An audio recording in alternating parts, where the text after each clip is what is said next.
जी नाज़रीन, इस वक्त आप जो मनाज़िर देख रहे हैं ये हैं यहाँ पर जो एहतजाजी सिलसिला बना बड़ो मोड़ पर। खमा यूनियन कौंसिल की जानिब से ये एहतजाज रिकॉर्ड करवाना था। इसमें शमूलियत हुई चाई, निहाला, डन्ना, खमा और दीगर और जॉइंट अवामी एक्शन कमेटी की जानिब से।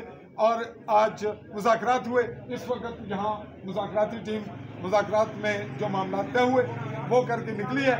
और इसमें क्या किसने किया, कौन से इख्तियारात इस्तेमाल हुए और मुआहदे पर अमल दरामद की क्या पोजीशन रही, ये हम जानना चाहेंगे। आगे बढ़ते हुए आइए कैमरामैन आपको दिखाएगा कि क्या हुआ और कौन कौन से लोग इन्वॉल्व हैं।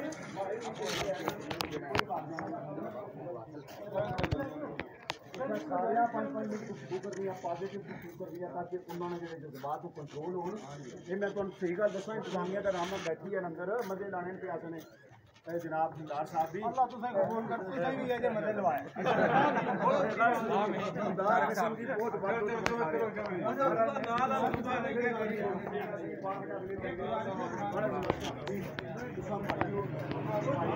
जी असिस्टेंट कमिश्नर समानी हसन साजिद मौजूद हैं मुज़ाकराती सिलसिले पर।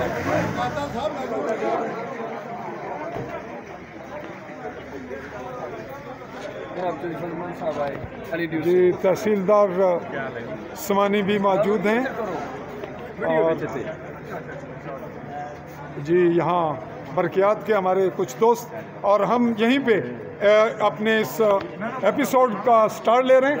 हम जानना चाहेंगे जी आपसे गुलजार खिलजी साहब SDO बरकियात समानी, क्या मामला हुआ और क्या तय हुआ? बड़ा शार्ट सा। बिस्मिल्लाहिर्रहमानिर्रहीम। ये सब समानी में जी जी आज का एहतजाज रिकॉर्ड हुआ और क्या तय हुआ, कैसे हुआ? बिस्मिल्लाहिर्रहमानिर्रहीम। सबसे पहले तो आपका शुक्रिया कि आपने हमारे साथ इस मामले में शिरकत की। मसला ये था कि सब डिवीज़न समानी में जो PM साहब ने कमाल मेहरबानी करते हुए सब डिवीज़न समानी में 35 किलोमीटर कंडक्टर की तब्दीली के अहकाम जारी किए और जिसमें कुछ मुल्की हालात की वजह से 2 महीने का डिले भी हो गया।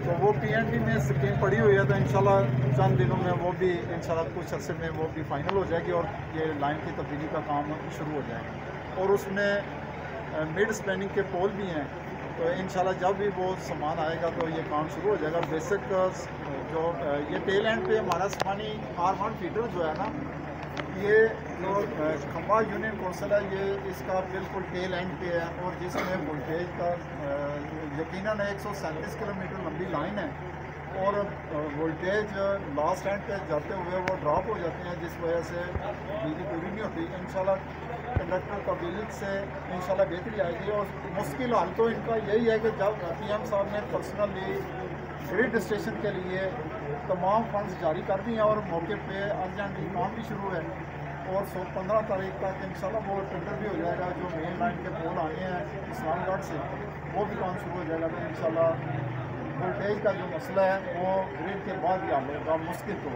जी नाजरीन, एक पॉइंट हमारा, हम इनसे अगला सवाल भी करेंगे। इशारे हो रहे हैं कि इन्हें छोड़ा जाए, हम इन्हें नहीं छोड़ेंगे चूँकि आवाम के मुतल्लिका मामला है।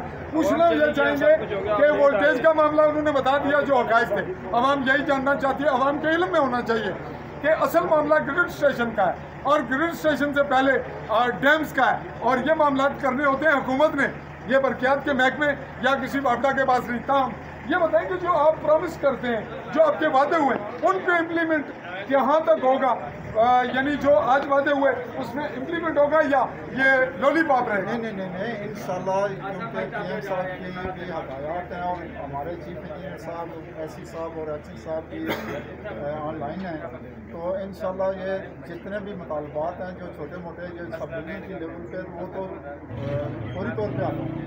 कटाव का जो मसला था वो भी शिफ्ट हो जाएगा मीटर हमारे पास मौजूद है। जो बंदे पैसे जमा करवाएंगे उनको अर्जेंट बेस पे मीटर भी जारी करेंगे। और जो अपना लोड शेडिंग का इशू है वो वापदा वाले करते हैं, हम उनसे भी इंशाल्लाह इन रिटर्न उनसे शेड्यूल ले लेंगे तो वो भी प्रोवाइड कर देंगे इंशाल्लाह। हमारे सतह पे जो भी मामला है इंशाल्लाह अवाम को सहूलत देने के लिए हमारे पास जो वसाइल है इंशाल्लाह वो जरूर इंशाल्लाह। ये एक फिक्रा फिर आया और ये हमारा तकाजा है, हम आपसे ज़्यादा टाइम नहीं लेंगे।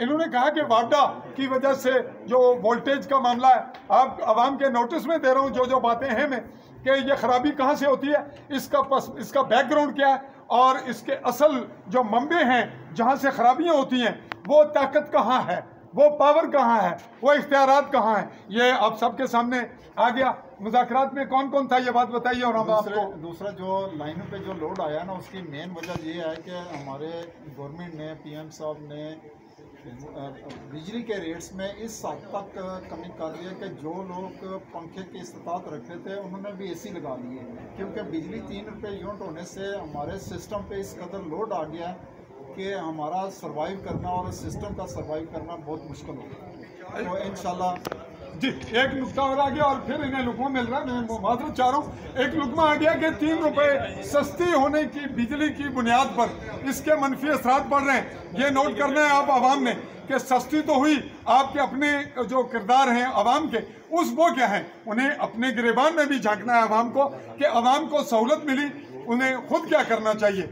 और हुकूमत को 3 रुपये से भी मुफ्त पे लाने के लिए इस कश्मीर को बाइख्तियार तरीन गवर्नमेंट बनाना, उसके माली मामलात हल करने, उसकी पावर इतनी हो कि वो मामलात अपने खुद हल कर सके, ये भी अवाम का मामला है। जी कुछ कहिए। हम अवाम से ये पुरजोर अपील करते हैं कि बिजली का जो इस्तेमाल है वो कम से कम करें ताकि सिस्टम पे लोड कम और लोगों के बिजली के मामलात जो है ना वो हल कर सकें। अल्लाह हाफ़िज़। जी नाज़रीन, उन्होंने ली इजाज़त और हम भी आपको ये कहते हुए कि अपने गिरबानों में झांकना होता है तो अवाम भी ये गौर करे कि उन्हें करना क्या है।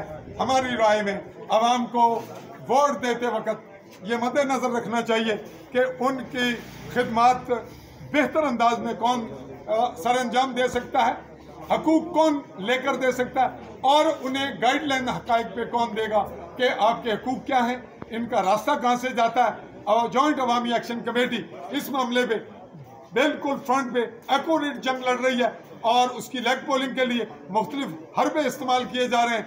हम उसकी हमायत करते हैं और ये कहते हुए कि जम्मू कश्मीर के लोगों को बिजली मुफ्त इनका हक है, बिजली इनकी, पानी इनके, ये इख्तियारात कब मिलेंगे, कौन देगा, माली वसाइल कहाँ जाएंगे और कौन मायदे करके उन पे इम्प्लीमेंट करवाने के काबिल होगा। इसी पे एपिसोड हम वाइंड अप करते हैं, अगले मरले की जानिब दूसरे एपिसोड की जानिब पढ़ते हैं। और मैं आपसे मुखातिब रहा मुमलिकत जम्मू कश्मीर के गरबी जम्मू के खित्ता के ज़िला मेंबर की तहसील समानी से पाकिस्तानी ज़ेर कब्ज़ा जम्मू कश्मीर से फजल रहमान चाहेगा इजाज़त। अल्लाह हाफ़िज़।